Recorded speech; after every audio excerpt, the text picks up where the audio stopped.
नमस्कार सभी को। मेरा नाम मुकेश शर्मा। आज हम लोग पढ़ेंगे कक्षा 12 के data file handling CBSE syllabus के अकॉर्डिंग।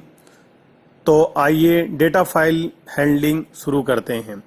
अभी तक हम लोगों ने जितने भी प्रोग्राम देखे हैं, जितने भी प्रोग्राम बनाते आए हैं, जब भी कोई इनपुट करते हैं या प्रोसेसिंग के बाद आउटपुट हमें मिलता है, वो तब तक ही हमको दिखता है जब तक वह रन हो रहा होता है या तब तक जब तक हमारा सिस्टम ऑन है।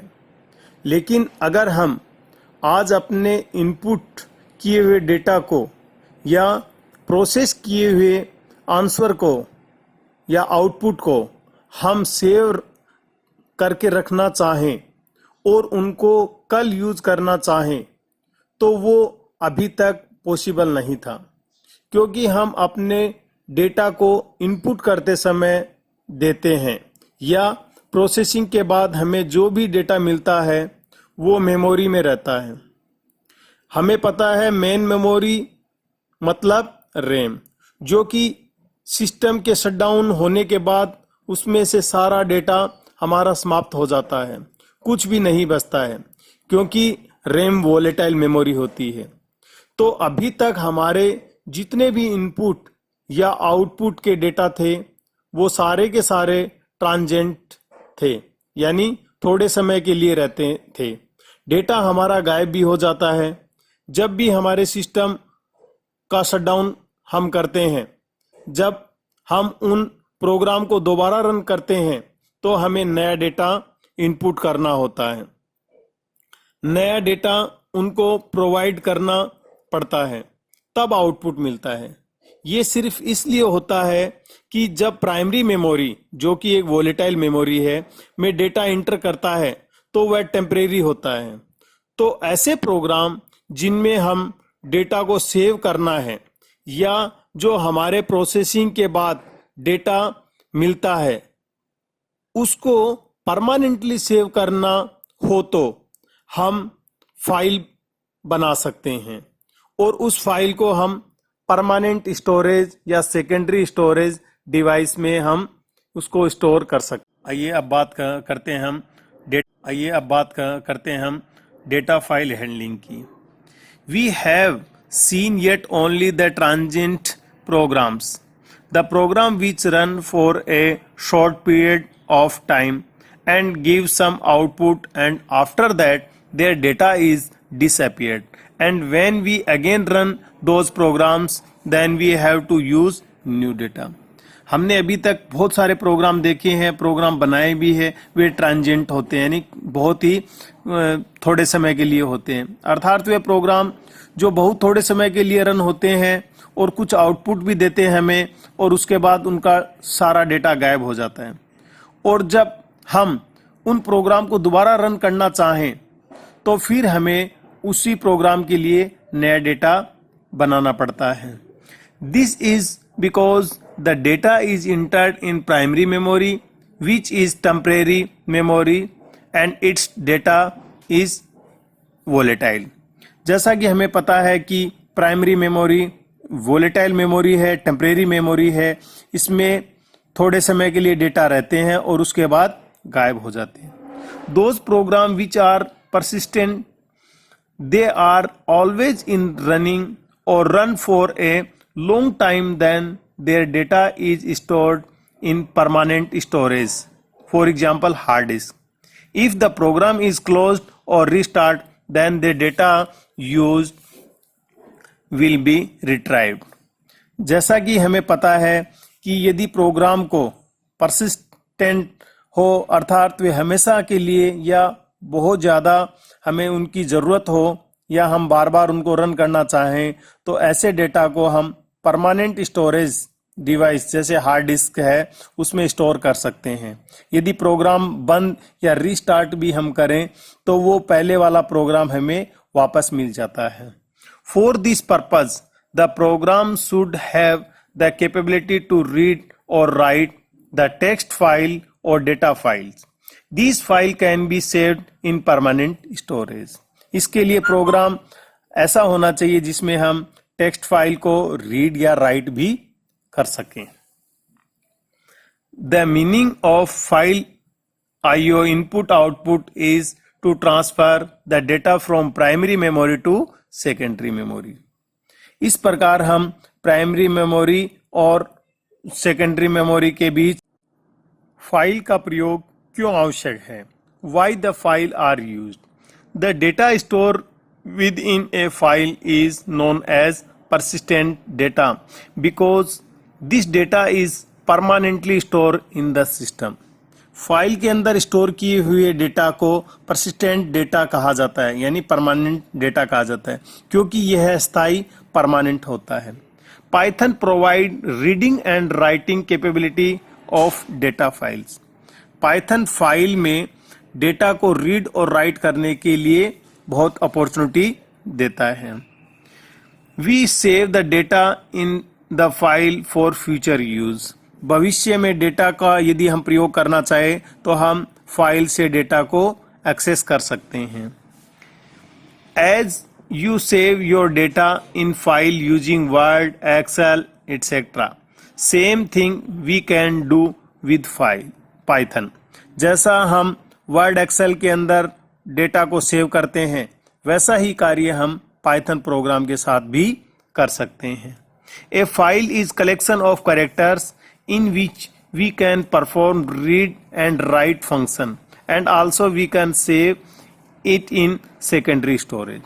फाइल एक प्रकार का कैरेक्टर का कलेक्शन होता है, स्टोरेज, जिसमें हम रीड और राइट ऑपरेशन कर सकते हैं और इसे सेकेंडरी स्टोरेज में सेव भी। देखिए डायग्राम में दिखा गया है, पाइथन प्रोग्राम जो रैम के अंदर फाइल से आता है तो उसको बोलते हैं राइट टू फाइल सेव के लिए, और यदि हमें सेकेंडरी स्टोरेज डिवाइस से हमारे पास यदि रैम में आता है प्रोग्राम, उसको बोलते हैं रीड फ्रॉम फाइल। अब हम बात करते हैं जो हमने फाइल बनाई है, यानी सेकेंडरी स्टोरेज में जिसको हमने सेव किया था, जिस फाइल को, उस फाइल के ऊपर हम कितने ऑपरेशन कर सकते हैं। जैसे फाइल है हार्ड डिस्क में, उसको हम रैम पे लाएंगे, रैम पे लाके उसके अंदर क्या क्या कर सकते हैं। सबसे पहले फाइल को ओपन कर सकते हैं ओपन फंक्शन के द्वारा। उसके बाद में कई ऑपरेशन कर सकते हैं, जैसे उसी फाइल को हम डेटा को, कंटेंट को रीड कर सकते हैं, राइट कर सकते हैं, तो इसके और फिर फाइल को हम क्लोज भी कर सकते हैं, और हम नई फाइल क्रिएट कर सकते हैं। डेटा फाइल को डिस्प्ले कर सकते हैं ट्रैवर्सिंग के द्वारा। फाइल में कुछ डेटा अपेंड कर सकते हैं, इन डेटा इंसर्ट कर सकते हैं, डेटा को डिलीट कर सकते हैं फाइल के अंदर। एक फाइल के कंटेंट को दूसरे फाइल में कॉपी कर सकते हैं, कुछ एडिटिंग कर सकते। डेटा फाइल हैंडलिंग में जो फाइल के प्रकार है उनके डेटा फाइल हैंडलिंग में जो फाइल के प्रकार है उनके बारे में हम बात करते हैं। File are two types, text file and binary file. File दो प्रकार की होती है, एक तो टेक्स्ट फाइल होती है और एक बाइनरी फाइल होती है। Text file, A text file is sequence of line and line is the sequence of characters and this file is saved in permanent storage device. Although the Python default character coding is ASCII, but by using constant U, this can be converted into Unicode.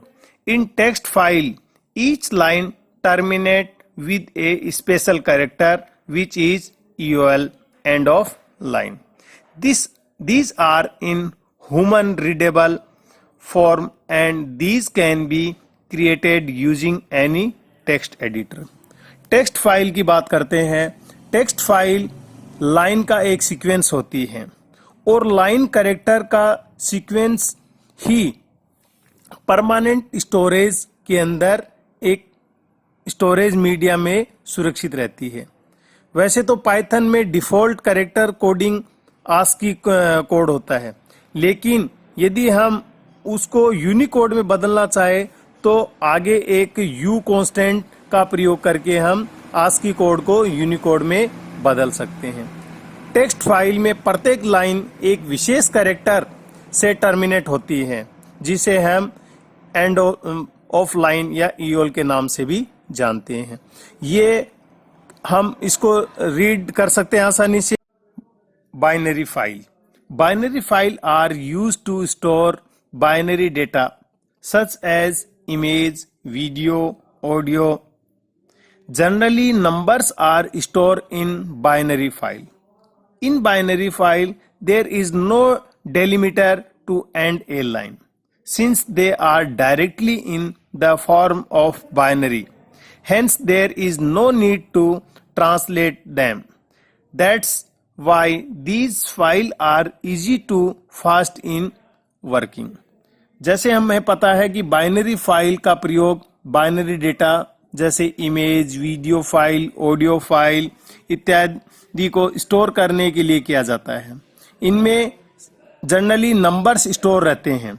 Binary file में line को and करने के लिए कोई delimiter नहीं होता है। हमें पता है बाइनरी सीधे रूप में रहती है, अतः इन्हें ट्रांसलेट करने की कोई ज़रूरत नहीं होती है। इसी कारण बाइनरी फाइल फास्ट और इजी होती है कंपैरिजन टेक्स्ट फाइल। अब हम बात करते हैं फाइल को ओपन करना और उसको क्लोज करना। We need a file variable or file handle to work with files in Python. Python में फाइल के ऊपर काम करने के लिए हमें फाइल वेरिएबल या फाइल हैंडल की जरूरत होती है। कोई भी फाइल किसी भी प्रोग्राम के लिए एक वेरिएबल से असाइन होगी। इस फाइल ऑब्जेक्ट को हम ओपन फंक्शन या फाइल फंक्शन से बना सकते हैं।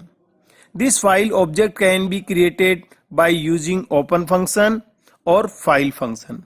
Open function created a file object which is used later to access the file using the function related to file manipulation. Open function से एक फाइल ऑब्जेक्ट क्रिएट होगा जिसका प्रयोग हम बाद में फाइल मैनिपुलेशन से रिलेटेड फंक्शन को एक्सेस करने के लिए भी कर सकते हैं। फाइल का सिंटैक्स देखिए। फाइल का एक ऑब्जेक्ट बनाया जिसे फाइल हैंडल भी कहेंगे, equal to open function, bracket को ओपन किया, जो फाइल का नाम है वो हम यहाँ पे नाम लिखेंगे फाइल का, और कोमा लगा के एक्सेस मोड, जैसे रीड मोड में एक्सेस करा रहे हैं या राइट मोड में या अपेंड मोड में, ये एक्सेस मोड होगा। फाइल एक्सेसिंग इस प्रकार होगी, हार्ड डिस्क से सीधी रीड फ्रॉम फाइल, ये पाइथन जो रैम है उसके ऊपर लोड हो जाएगी। इस प्रकार फाइल को हम ओपन कर। अब हम एक प्रोग्राम देखते हैं f इक्वल टू, अब हम एक प्रोग्राम देखते हैं f equal to open function लगाया। f एक फाइल हैंडल या फाइल वेरिएबल हो गया। ओपन फंक्शन के द्वारा ये जो hello.txt जो फाइल ऑलरेडी बनी हुई है वो ओपन हो जाएगी। यदि फाइल नहीं बनी हुई है पहले से तो open function automatically file create करके ओपन कर देगा। प्रिंट f, इसके अंदर जो भी फाइल के है वो ओपन हो जाएगी। जैसे देखो आउटपुट भी दिखा रखा है, here the point is that the file hello text which is use there is. ये देखिए मैंने एक आइडियली पाइथन पे एक प्रोग्राम बनाया है जिसमें एक फाइल वेरिएबल लिया है जो फाइल हैंडलर है f, और उसको ओपन फंक्शन के थ्रू एक न्यूज नाम की जो टेक्स्ट फाइल है वो उसको ओपन किया है, और प्रिंट फंक्शन लगाया है फाइल नेम, फाइल f जो variable dot name, f dot mode और f डॉट रीडेबल है या अभी क्लोज है, f क्लोज और प्रिंट f क्लोज। देखिए सबसे पहले इसको मैं रन करता हूँ। रन करते ही एक एक चीज को हम डिस्कशन करेंगे। यहां से मैंने इसको रन किया, F5 प्रेस करके भी रन कर सकते हैं। देखिए ये आ गया। पहले सबसे पहले हमने यहाँ पे थोड़ा सा इसको मैंने पहले प्रोग्राम इसलिए लिख लिया ताकि अपना टाइम ज़्यादा वेस्ट ना हो वीडियो में। इसको समझ लेते हैं। फाइल हैंडलिंग में फाइल डॉट ओपन लगाया, ओपन हो गई न्यूज नाम की file. File name f dot name, ये देखिए नेम आ गया, इसमें ये मोड आ गया इसका रीड मोड, और इसका नाम आ गया न्यूज डॉट टेक्स्ट। उसके बाद में देखिए थर्ड है प्रिंट रीडेबल फंक्शन हमने लगाया तो इसमें आ गया ट्रू, ये ट्रू है, रीडेबल है। फिर हमने क्लोज लगाया तो इसमें आ गया फॉल्स। क्लोज में फॉल्स इसलिए है कि अभी तक फाइल क्लोज नहीं हुई है।